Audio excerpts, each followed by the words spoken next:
Hey comrades, this is Colonel Gasmask here, and today I'm making this video because I want to address a situation that I believe needs some attention, as well as warn people in the community about this certain individual who has been responsible for a disgusting and abhorrent action. I am absolutely infuriated with this person's behaviour and I think it needs to be addressed. Now, for those who don't know, this is the artist AD5T, a 16-year-old artist who creates artwork based around cartoon characters, some of which are Happy Tree Friends related, and he does a pretty good job considering his age. At some point last year we started following and liking each other's art. We even did an art trade at one point. He seemed like a nice guy and I really loved his artwork. It was cute, adorable and very well drawn. So you may be all wondering, why am I bringing this up? Well, it turns out recently he deactivated his account and the reasoning behind it completely pissed me off.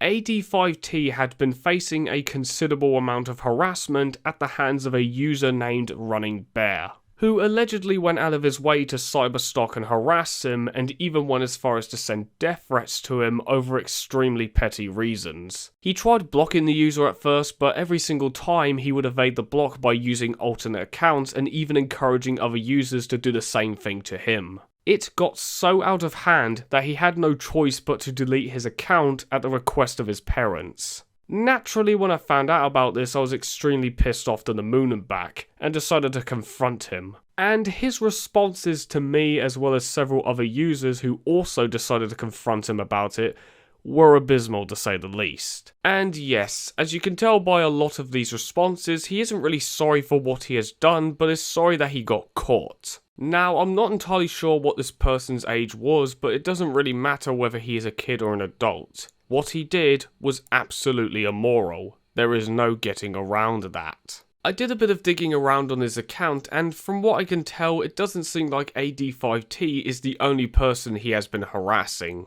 So yeah, let that sink in. With that all being said, this video was made not only to raise awareness of the situation, but also to hold this person accountable. This guy put a 16-year-old through a great deal of mental stress to the point where he had to delete his account, and no amount of apologizing is going to fix that. The damage has already been done. If you stumble across his account, report and block him. He doesn't deserve any attention whatsoever, and we need to make it clear to him that this is the consequences of his terrible behaviour. He can't be trusted under any circumstances, and nobody in the right mind should have to tolerate this. And AD5T, if you're watching this video, I'm sorry to hear this happen to you. I hope you're able to recover from this whole incident, and I wish you all the best of luck out there. Anyways, now with all of that out of the way, it's time to get back to my animations.